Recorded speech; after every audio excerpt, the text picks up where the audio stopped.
El ministro de Defensa y general en jefe de la Fuerza Armada Nacional Bolivariana, Vladimir Padrino López, informó que Venezuela ha entrado en altos niveles de alerta militar en el país, tras la llegada del USS Gerald Ford al Mar del Caribe. El Senado de Estados Unidos aprobó este lunes por la noche una medida de financiación para reabrir el gobierno federal. El pacto restablecería servicios esenciales como la ayuda alimentaria federal y pagaría a cientos de miles de empleados federales. El líder de Hezbollah, Naim Qassem, acusó a Estados Unidos e Israel de interferir en el futuro del Líbano. Afirmó que la resistencia mantiene su victoria estratégica en el sur y ratificó su deseo de no rendirse ni entregar sus armas. El hijo del presidente de Colombia, Gustavo Petro, fue imputado este lunes por 6 cargos criminales relacionados por presuntos actos de corrupción durante su era como congresista regional de Colombia.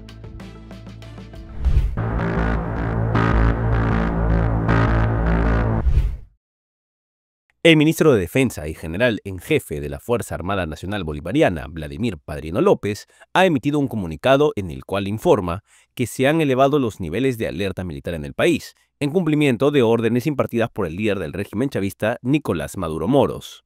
El oficialista Partido Socialista Unido de Venezuela acordó en una asamblea extraordinaria el paso a una fase armada de proceso revolucionario en caso se desaten hostilidades. Ese tipo de advertencias intercaladas, con incesantes llamamientos a la paz, se han vuelto cada vez más frecuentes en las declaraciones de la dirigencia revolucionaria chavista en estas semanas. Hace días, Maduro afirmó en una reunión política con sus seguidores del mundo sindical que la orden está dada. Si se atenta contra el país, declararán una huelga general, insurreccional y revolucionaria. El mandatario había afirmado en esa ocasión que la clase obrera es el mayor escudo que tiene Venezuela ante una agresión imperialista. El despliegue militar ordenado por Maduro involucra aproximadamente 200.000 efectivos en todo el territorio nacional, según informó el ministro de Defensa Vladimir Padrino López en declaraciones al canal estatal venezolana de televisión. La Marina de Estados Unidos anunció a través de un comunicado oficial el arribo del portaaviones USS Gerald Ford y todo su grupo de ataque al área de responsabilidad del Comando Sur este 11 de noviembre al Caribe. Según el documento, la operación fue ordenada por el secretario de Guerra, Pete Hegseth, para respaldar la directiva presidencial de desmantelar organizaciones criminales transnacionales y de combatir el narcoterrorismo en defensa del territorio estadounidense. De acuerdo con el portavoz del Pentágono, Sean Parnell, la presencia reforzada de las fuerzas estadounidenses en la región busca detectar, monitorear e interrumpir las actividades y los actores ilícitos que comprometen la seguridad y la prosperidad de Estados Unidos y muestra seguridad en el hemisferio occidental. Parnell aseguró que este despliegue permitirá mejorar y ampliar las capacidades para interrumpir el narcotráfico y debilitar y desmantelar las organizaciones criminales transnacionales, como parte de una estrategia más agresiva en el Caribe y el Pacífico.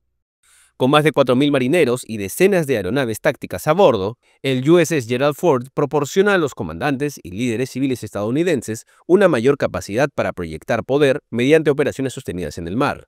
El grupo de ataque reforzará a las fuerzas conjuntas ya desplegadas en la región, incluyendo el grupo anfibio del USS Iwo Jima y a su unidad expedicionaria de Marines bajo una fuerza de tarea conjunta creada para derrotar y desmantelar redes criminales que explotan las fronteras y los dominios marítimos compartidos. Como se sabe, junto al portaaviones Gerald Ford, el grupo de ataque cuenta con los destructores de misiles guiados USS Bainbridge, USS Mahan y el buque de mando integrado en defensa aérea y antimisiles USS Winston Churchill.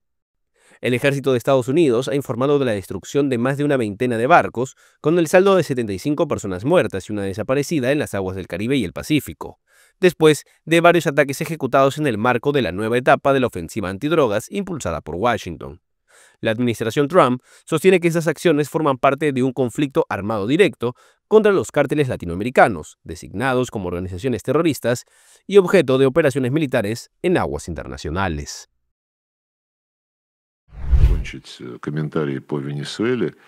Ilegales e inaceptables. Así definió el martes el ministro de Relaciones Exteriores de Rusia, Sergei Lavrov, a los ataques de Estados Unidos contra supuestas narcolanchas en el Caribe procedentes de Venezuela, un país aliado de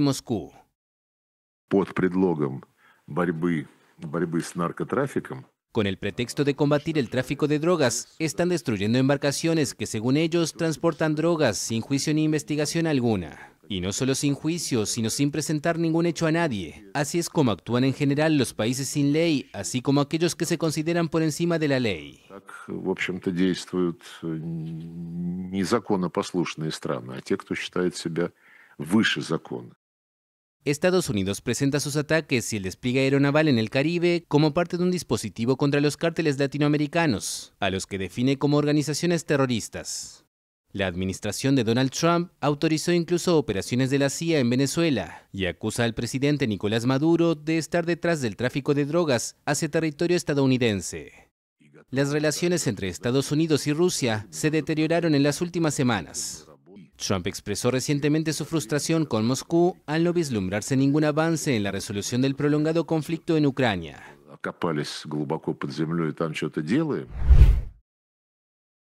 El Ministerio de Defensa de Venezuela informó este martes que puso en marcha una nueva fase del Plan Independencia 200, que contempla una movilización masiva de efectivos, sistemas de armas y medios militares. El despliegue llega en respuesta a lo que el gobierno venezolano califica como la amenaza imperialista de los buques, aviones y tropas estadounidenses desplegados en el Mar Caribe, así como la más reciente integración del portaaviones USS Gerald Ford a la flota mencionada. El comunicado del gobierno de Nicolás Maduro precisa que la nueva fase contempla el despliegue masivo de medios terrestres, aéreos, navales, fluviales y milicísticos, sistemas de armas, unidades militares, milicia boliviana, órganos de seguridad ciudadana y comandos de defensa integral, y será ejecutada entre este martes 11 y miércoles 12 de noviembre. El operativo integra a todos los componentes militares y de seguridad ciudadana, bajo un esquema de completo apresto operacional, con ejercicios en mar, tierra y aire. El objetivo, de acuerdo con la declaración, es optimizar el comando, control y comunicaciones y garantizar la defensa integral del país. De igual manera, se activarán completamente los órganos de dirección para la defensa integral en todos los estados y entidades federales y municipales, a fin de llevar a cabo las coordinaciones interinstitucionales y populares necesarias para garantizar el soporte multisectorial. El Plan Independencia 200, activado este año por Maduro, es una estrategia cívico-militar que moviliza a la Fuerza Armada, la milicia bolivariana y cuerpos policiales en frentes distribuidos por todo el territorio nacional, con el objetivo de garantizar la soberanía, la paz y la defensa integral. Desde agosto, y en respuesta a las que denuncia como amenazas en contra de la nación, el régimen de Nicolás Maduro ha convocado a los venezolanos a movilizaciones y a jornadas tanto de alistamiento en la milicia como de adiestramiento, con el fin de fortalecer la llamada fusión popular militar policial y mejorar el sistema nacional de defensa. Como se sabe, este despliegue militar del régimen venezolano, que incluye equipamiento ruso con décadas de antigüedad, se da en un contexto muy desfavorable para el ejército del país sudamericano, ya que enfrenta una carencia de entrenamiento, bajos salarios y equipo deficiente, de acuerdo con fuentes relacionadas con la situación citadas por la agencia Reuters.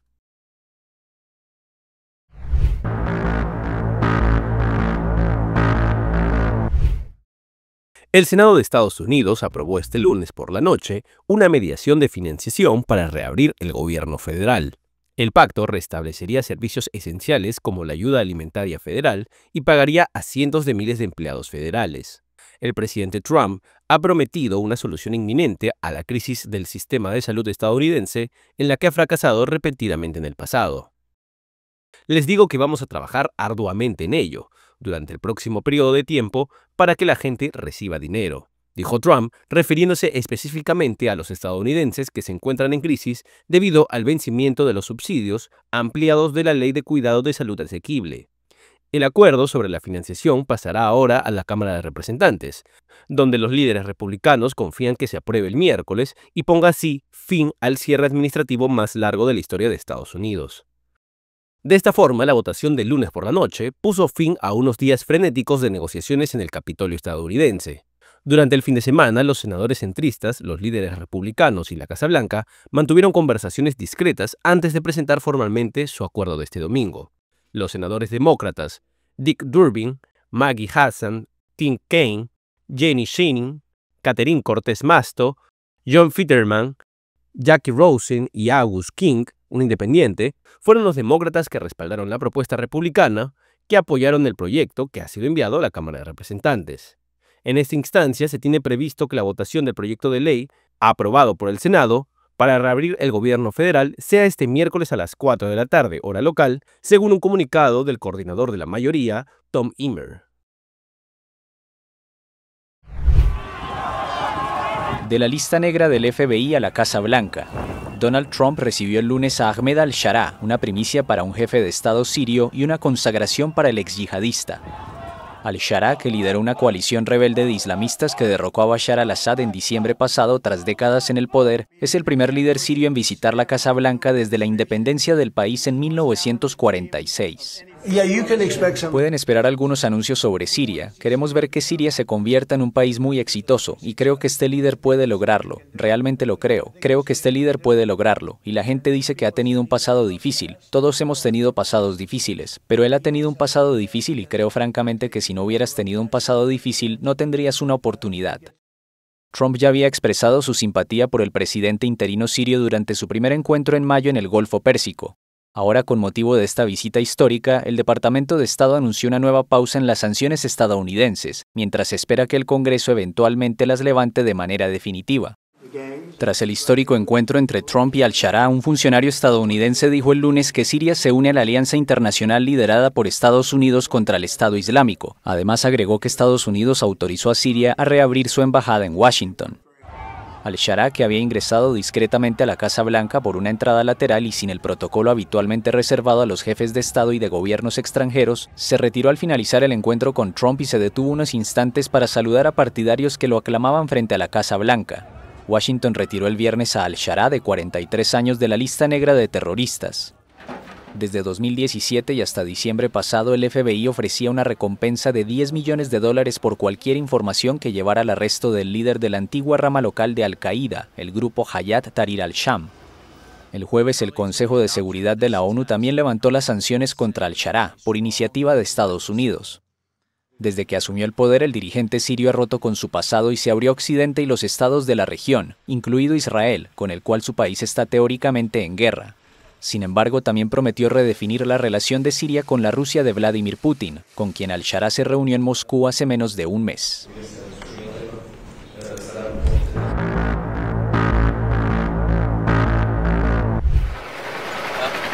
México reforzó el lunes la presencia de tropas federales en el convulso estado de Michoacán, en el oeste del país, tras el asesinato a balazos de Carlos Manso, el presidente municipal de Uruapan, el pasado 1 de noviembre en un evento público. El pasado martes, la presidenta Claudia Sheinbaum instruyó a su gabinete a elaborar junto con autoridades locales el denominado Plan Michoacán por la Paz y la Justicia, presentado el domingo. Claudia Sheinbaum Pardo. Se trata de una estrategia integral que parte de una convicción profunda. La seguridad se sostiene con estrategia, acciones, justicia, garantizando los derechos del pueblo de Michoacán y del pueblo de México. Uno de los ejes fundamentales es el refuerzo de la presencia de militares y guardias nacionales con el despliegue de 1.980 elementos más, hasta sumar 10.506 elementos de la defensa y 1.781 de la Marina Armada.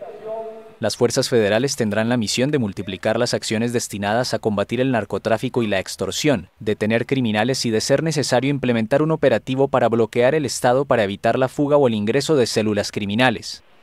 El plan también contempla acciones en el terreno social, como becas a estudiantes, programas educativos orientados a fomentar la paz y promover entre los jóvenes el deporte a fin de evitar que sean reclutados por el crimen organizado. Michoacán, con costas en el Pacífico, es una importante región agrícola donde operan al menos 5 grupos narcotraficantes, encabezados por el poderoso cártel Jalisco Nueva Generación, designado como organización terrorista por Estados Unidos.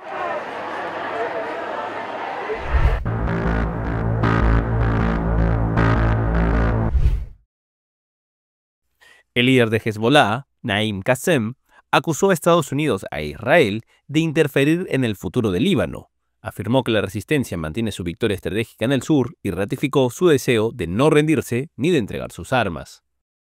Estados Unidos, a través de Israel, quiere acabar con la resistencia libanesa y armar al ejército solo hasta el punto de que puedan enfrentarse a Hezbollah. Están ejerciendo presión porque creen que el acuerdo de alto el fuego beneficia al Líbano, y que si Israel se retira del Líbano en virtud de este acuerdo, Líbano aún tendrá la capacidad de defenderse y preservar su dignidad. no renunciaremos a nuestras armas, que nos dan esta determinación y fuerza y nos permiten defendernos. Durante un discurso para conmemorar el Día de los Mártires, Naim Qassem recordó que Hezbollah nació de la lucha, de la resistencia y del compromiso con Palestina, pilares que definieron su defensa del país frente a décadas de agresiones israelíes. En ese sentido, aseguró que tanto Israel como Estados Unidos todos los días inventan un nuevo pretexto: desarme, recuperación de capacidades, financiación, para intentar demostrar que el supuesto problema es la existencia de la misma resistencia. Asimismo, añadió que no debatirá con quienes sirvan a Israel, no defienden a sus ciudadanos y actúan como instrumentos de presión para cumplir los objetivos estadounidenses e israelíes. Qassem advirtió que si el sur del Líbano sufre, todo el país se verá afectado. Explicó que, una vez implementado el acuerdo, surgirá el espacio real para un diálogo interno positivo, basado en la fortaleza y la independencia nacional. El secretario general afirmó que la situación alcanzó un límite. Señaló que los israelíes no buscan un pretexto para continuar con sus agresiones, porque la mera existencia de la resistencia ya es su pretexto. Israel avanzó el lunes hacia la reinstauración de la pena de muerte, tras la aprobación en primer debate de un controvertido proyecto de ley en el Parlamento. La iniciativa, promovida por el ministro de Seguridad Nacional, Itamar Ben-Gvir, propone aplicar la pena capital a los terroristas condenados por ataques mortales contra ciudadanos israelíes, especialmente si estos actos son motivados por el odio hacia el Estado de Israel. La propuesta fue respaldada por 39 votos a favor y 16 en contra, aunque aún deberá pasar por una segunda y tercera lectura antes de convertirse en ley.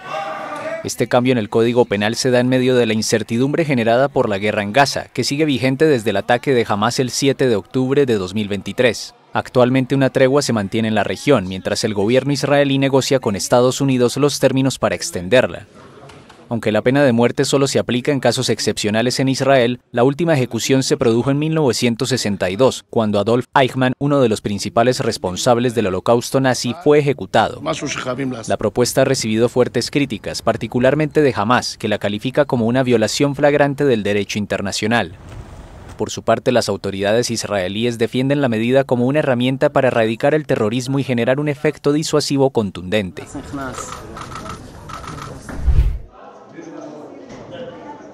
Los iraquíes volvieron a las urnas el martes para elegir a su nuevo parlamento. Los comicios, observados de cerca por Irán y Estados Unidos, se producen en medio de una inusual estabilidad en un país que intenta superar décadas de guerra y represión. No obstante, Irak sufre de infraestructuras y servicios públicos deficientes, además de una corrupción endémica. Muchos iraquíes han perdido la esperanza en la política y ven los comicios como una farsa que solo beneficia a las élites y las potencias regionales. Más de 21 millones de personas estaban llamadas a votar, pero hay temor de que la participación pueda caer a menos del 41%, registrado en 2021, el porcentaje más bajo desde que comenzaron las votaciones. El primer ministro Mohamed Shia al-Sudani, que aspira a un segundo mandato tras haber gobernado bajo la bandera de la estabilidad y la reconstrucción, probablemente obtendrá una victoria significativa. Desde que las fuerzas lideradas por Estados Unidos derrocaron al sunita Saddam Hussein, la mayoría chiita de Irak, oprimida durante mucho tiempo, se mantiene en el poder, y la mayoría de los partidos mantienen vínculos con Irán. Por convención desde la invasión, un musulmán chiita ocupa el poderoso cargo de primer ministro y un sunita el de presidente del parlamento, mientras que la presidencia, en gran parte ceremonial, recae en un kurdo.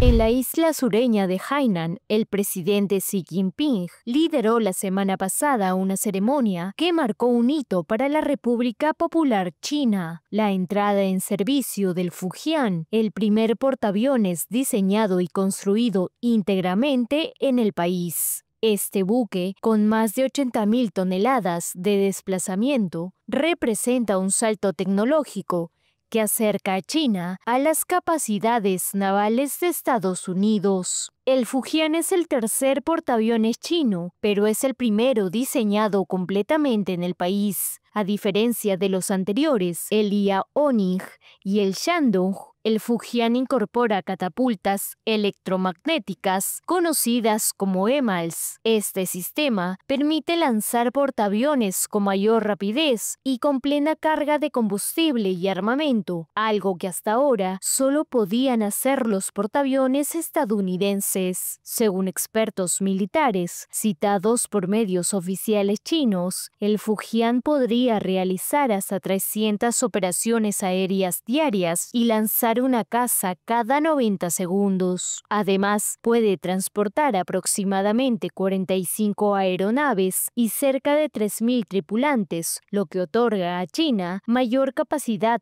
para proyectar poder en el Océano Pacífico. Para el internacionalista Juan Belit Granda, este buque consolida la presencia de China como potencia global. Señala que la región del Pacífico es hoy el punto de mayor valor geopolítico para Beijing, especialmente considerando la disputa sobre Taiwán y las tensiones con Japón y Filipinas. Sin embargo, a pesar de los avances, China aún está lejos de igualar a Estados Unidos.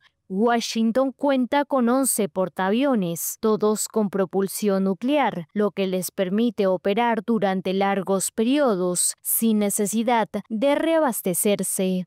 En cambio, el Fujian funciona con combustible convencional, lo que limita su autonomía. Además, la Armada estadounidense tiene décadas de experiencia en combates reales, mientras que el ejército chino no participa en operaciones militares de gran escala desde hace más de 50 años. El Fujian representa un avance significativo para China y marca una nueva etapa en la militarización del Pacífico, pero aunque simboliza el ascenso del país como potencia naval, Estados Unidos mantiene todavía una clara ventaja estratégica y tecnológica. Sin embargo, la competencia recién comienza. Himno de la República de Colombia. El hijo mayor del presidente colombiano Gustavo Petro vuelve a ser noticia judicial. Nicolás Petro Burgos, exdiputado del Departamento del Atlántico, fue imputado el lunes por 6 nuevos cargos de corrupción relacionados con la presunta malversación de fondos públicos cuando ejercía como congresista regional entre 2020 y 2023. De acuerdo con la Fiscalía, los recursos destinados a programas sociales para adultos mayores y niños con discapacidad habrían sido desviados y justificados con documentos falsos. Este caso se suma al proceso que ya enfrenta por enriquecimiento ilícito y lavado de activos tras las acusaciones de su exesposa, quien aseguró que recibió grandes sumas de dinero de un ex narcotraficante mientras hacía campaña por su padre en 2022. Nicolás Petro admitió haber recibido el dinero, pero insiste en que nunca fue usado en la campaña presidencial. Hoy su defensa pide excluir esa confesión, alegando que fue obtenida bajo presión. El hijo del mandatario fue detenido en 2023, pero obtuvo libertad condicional. Desde entonces ha perdido su escaño político y enfrenta sanciones financieras de Estados Unidos, impuestas tras acusaciones en pruebas del expresidente Donald Trump, quien calificó a Gustavo Petro como líder del narcotráfico. El nuevo proceso judicial profundiza la crisis política alrededor del primer gobierno de izquierda en Colombia, mientras el presidente Petro insiste en que la justicia debe actuar con independencia, incluso contra su propio hijo. Produzcan un golpe de Estado en Colombia. Imágenes divulgadas por el canal de televisión georgiano Pirveli muestran lo que sería la caída de un avión militar de carga turco que se estrelló el martes en el este de Georgia. Según el gobierno turco, había 20 personas a bordo de la aeronave, incluida la tripulación.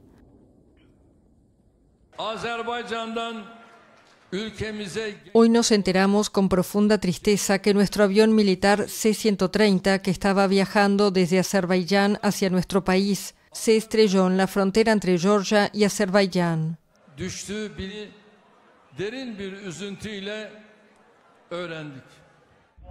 El Ministerio del Interior de Georgia precisó que el accidente se produjo en la región de Signagi, en el este de Georgia, unos 5 kilómetros después de cruzar la frontera. Añadió que se abrió una investigación sobre el accidente. Irlanda tiene nueva presidenta. La izquierdista Catherine Connolly fue formalmente investida el martes como mandataria tras ganar las elecciones del 24 de octubre con un 63% de los votos. Connolly, una abogada de 68 años, sucede a Michael Higgins, que ocupó este cargo honorífico desde 2011. La ahora presidenta se presentó como única candidata independiente y recibió el apoyo de los principales partidos opositores, como los Verdes y la formación nacionalista Sinn Féin. Irlanda, país miembro de la Unión Europea, tiene una población de 5.200.000 habitantes. En su discurso de investidura, Connolly afirmó que con su tradicional postura de neutralidad, el país estaba en una buena posición para formular y llevar a cabo soluciones diplomáticas alternativas a los conflictos y las guerras. Aunque su cargo tiene un limitado papel político, también ha afirmado que tiene la intención de impulsar la unificación entre la República de Irlanda y la provincia británica de Irlanda del Norte.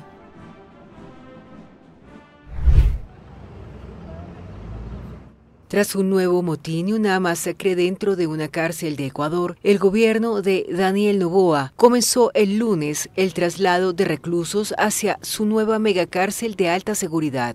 La prisión del Encuentro, ubicada en el centro del país, fue diseñada al estilo de las megacárceles impulsadas por el presidente salvadoreño Nayib Bukele. Autoridades aseguran que allí serán recluidos los delincuentes considerados más peligrosos del sistema.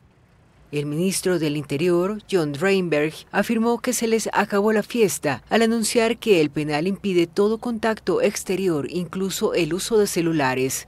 Pero afuera la incertidumbre domina a los familiares que aguardan noticias tras los enfrentamientos. El último motín dejó al menos 31 muertos, según cifras oficiales. Con ellos son ya más de 500 los fallecidos en cárceles ecuatorianas desde 2021, escenarios de disputa entre bandas vinculadas al narcotráfico. Mientras tanto, las labores de limpieza continúan dentro y fuera del penal, en medio de un fuerte operativo militar. En el centro forense de la ciudad, los cuerpos de los reclusos fallecidos son entregados a sus familias. El traslado de presos ocurre a pocos días del referéndum impulsado por Noboa, que busca permitir nuevamente la instalación de bases militares extranjeras en suelo ecuatoriano. Atentado suicida en la capital de Pakistán. El ministro del Interior informó el martes que al menos una docena de personas murieron en el ataque, perpetrado frente a un tribunal de Islamabad. Según el funcionario, el agresor esperó fuera de la corte antes de detonar su artefacto explosivo cerca de un coche de policía. Las fuerzas de seguridad acordonaron la zona, donde se encuentran varias oficinas del gobierno. El movimiento de los talibanes de Pakistán reivindicó el atentado y advirtió que se llevarán a cabo ataques contra quienes dictan sentencias basadas en leyes no islámicas, quienes las aplican y quienes las protegen.